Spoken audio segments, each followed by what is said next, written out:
Hey everybody, welcome to my video. Today I have another customer spotlight here. It is a Losi DBXLE with a dual motor setup. So let me show you how this thing is put together. It is a very cool and very wild build. So let's jump right into it. And here she is. This thing is hot. So first things first, the customers put on a really awesome wrap kit. I absolutely love the Hoonigan Kill All Tires scheme on here. Looks friggin' great. The only negative to wraps for anything RC really is you're always going to have a little bit of like the original body is going to poke through. It's not going to cover everything perfectly because they're not designed to like wrap underneath and tuck up and under the body. So if you're going to wrap an existing color body, unfortunately you get a little bit of the edge here, but really easy to overlook because the paint scheme is insane. So you're not really going to notice that too much. It's got a set of J Concepts Magma tires on it, which will really bring the whole look of this thing together. These tires are going to be fantastic for traction, primarily off-road. I'm sure on street it'll do okay as well, but these knobs will probably wear down a little bit on the asphalt. Off-road though, this thing is going to be awesome. The only thing to note about this, which has nothing to do with the build, but these bodies unfortunately don't fit the best. Up here in the front, they rub the shocks. So to push this all the way down, it's going to put pressure against the shocks. And you can move them one farther in on the shock tower, but what's the point of having the adjustment if it's going to rub the body? So if you're going to get one of these, which they're discontinued now, so you're going to pick one up used, I guess, I would probably trim just around the shock tower here. But looks really, really, really cool. I love this scheme. And here's the insanity of the guts of this truck. Tons of aluminum and carbon fiber. Everything is metal. Well, I guess technically, obviously this is plastic. You want some flex somewhere. But yeah, that's so sick.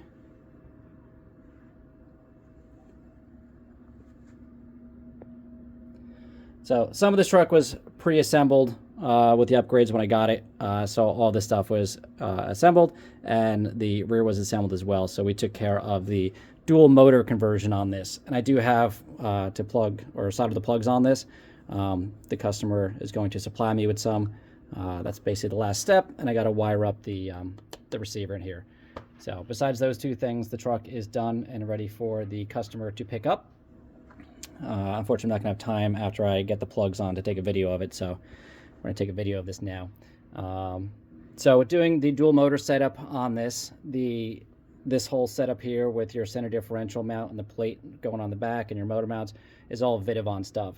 Now, the one thing I will note is that when I put this together, Vidavon always pre-assembles everything in the package for you before you get it. So you actually have to like disassemble all the pieces to put on the truck.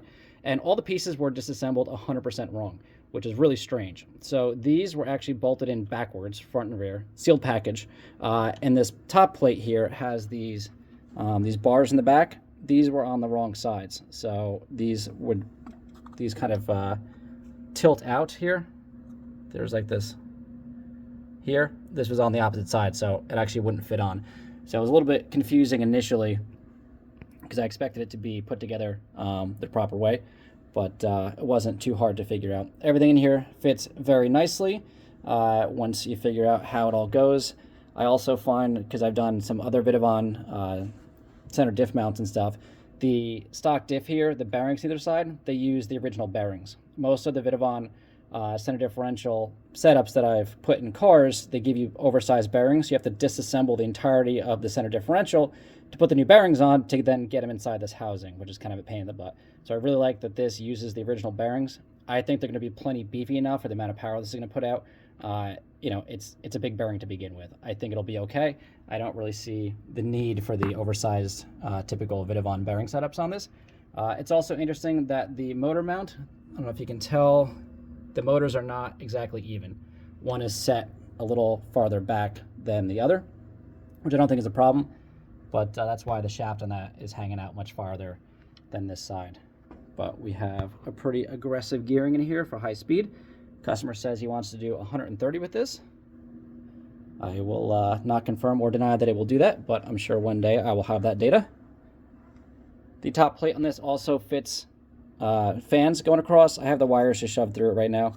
I might run these on the outside. We'll see what the customer wants.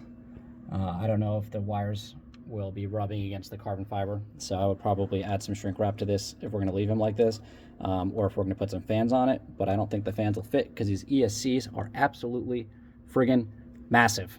Absolutely massive. You have to cut a good bit of the body out here for the ESCs to fit through, but these things are big and they do fit. He's going to be using the original single battery tray in the front, so we'll see what size batteries is going to fit in here, or if possibly it needs to be modified in the future to fit some bigger things in it. However, apart from those little things, this whole thing went together quite beautifully. It's cool. It's really, really, really cool. So just got a little bit of wire cleanup to do. We zip tied these out of the way. I'm gonna try to find some black zip ties, make it look a little nicer. There's a wire that comes in for the light kit in the back. It's kind of just zip tied to that. On the last car I did, I 3D printed some like wire holders, so I might 3D print another set of those, so I can actually really like zip tie these down like securely, so it's not using this this thin pair of wires here for support. But with the exception of doing just a little bit of wire cleanup, it's ready to go. This is amazing. This is huge. Huge and cool. Oh, one other thing I'll mention too with the motor mount, there's a bunch of screws on the bottom of this. On the passenger side, so this side, the screw that's here does not line up with the hole on the chassis. So there's no screw on this side, but everything else lined up perfectly. The machining was perfect. The screw sizes are perfect. Vidavon really does make some extremely nice things. But this thing is just so cool. It's going to run dual QS8 plugs on it. Going to handle a lot of amperage.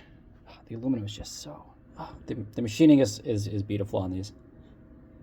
The only thing I'll note as well is if you're putting one of these together with these aluminum housings, these diffs in here, both front and back, just like the old T-Maxes. I used to have customers all the time have the differentials and they were flipped in a T-Max. So when you hit the gas, the back would go forward and the front would go backwards, or vice versa. You can flip the differentials in these and put them in backwards the same way.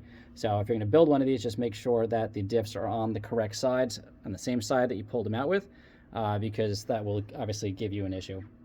That's something you definitely want to catch before you put all this horsepower in it.